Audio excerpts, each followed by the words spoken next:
Les amis, nous sommes dans les dernières heures de 2024, c'est déjà du passé, il est temps de se tourner vers 2025 pour une nouvelle saison à l'UFC. Alors désolé de vous le rappeler, mais j'ai le regret de vous dire que Jon Jones a 37 ans, même âge que Alex Pereira, ce qui fait 4 ans de plus qu'Islam Makhachev, bref, il est temps de parler des petits jeunes. À l'UFC, on se demande toujours qui seront les prochains champions, mais également qui seront les nouvelles pépites de l'organisation, les nouveaux Diego Lopez, les nouveaux Mohamed Mokaev, c'est peut-être pas le meilleur exemple. Bref, dans cette vidéo, nous allons parler pépites, prospects, bref, voici une petite liste des talents à surveiller en 2025. Petit disclaimer d'abord, je ne parlerai que des combattants de moins de 30 ans, donc exit par exemple Carlos Prates qui devrait néanmoins faire du sale l'année prochaine, donc il est interdit de rater ses prochains combats. Allez, c'est parti.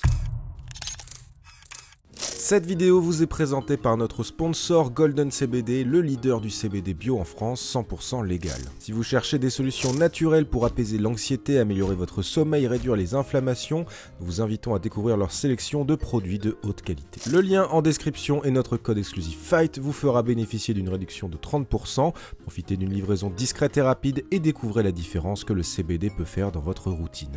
On commence chez les flyweight avec Ramazan Temirov, 27 ans, 18 victoires et 2 défaites. L'Ouzbek est une des dernières signatures dans la très excitante catégorie des flyweight avec une série de 10 victoires dont 7 finishes. Temirov c'est de nombreuses victoires dans plusieurs organisations asiatiques dont il est parfois difficile d'évaluer le véritable niveau. Il a cependant bien validé son ticket d'entrée en octobre dernier en terminant CJ Vergara dans le premier round. Un TKO bien vicieux qui lui a valu un bonus de performance en attendant la suite en 2025 et une possible arrivée dans le ranking. On monte de catégorie maintenant avec l'auteur d'un des plus beaux KO de 2024, Vinicius Oliveira. À 29 ans, le Brésilien rejoint l'UFC en participant aux Contenders avant des débuts prévus à la base contre le Français Yanis Ghemmouri. Au final, c'est Bernardo Sopage qui accueille Oliveira qui l'éteint d'un sublime coup de genou sauté. Des débuts fracassants pour Lockdog et ses 18 finishes pour 21 victoires, suivis par une nouvelle réussite contre Ricky Simon. Rendez-vous le 1er février contre Saïd Nurmagomedov pour confirmer les espoirs placés en lui. On n'oublie pas dans la même catégorie son compatriote Felipe Lima, 26 ans, champion de l'Octagone et 2 victoires à l'UFC en 2024,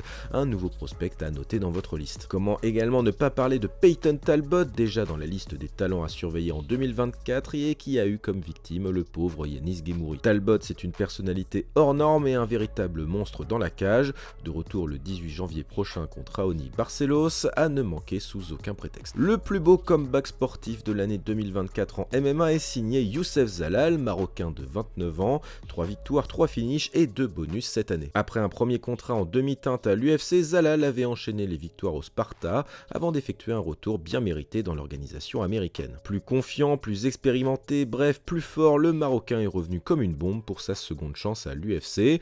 Résultat, Billy Q, Jarno Herrins, Jack Chor, tous ont tapé devant la technique de Zalal, nouveau nom à surveiller chez les featherweight. Dans la même catégorie, difficile de ne pas parler de Jean Silva, membre complètement ouf de la désormais célèbre team des Fighting Nerds. Ancien presque adversaire de William Gomis, Silva a épaté tout le monde en terminant Wesley Wilson dans le premier round, Charles Jourdain dans le second, puis Drew Dober dans le troisième, 2 semaines après sa dernière victoire.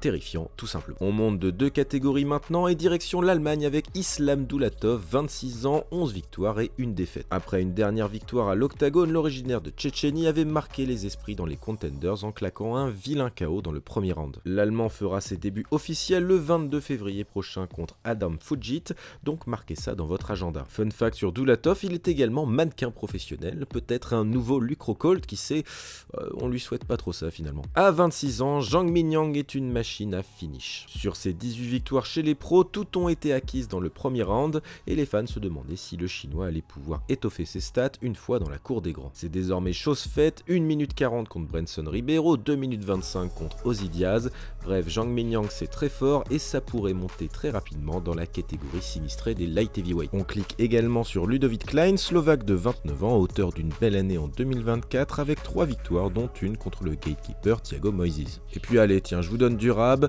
Clayton Carpenter et Joshua Van chez les flyweight.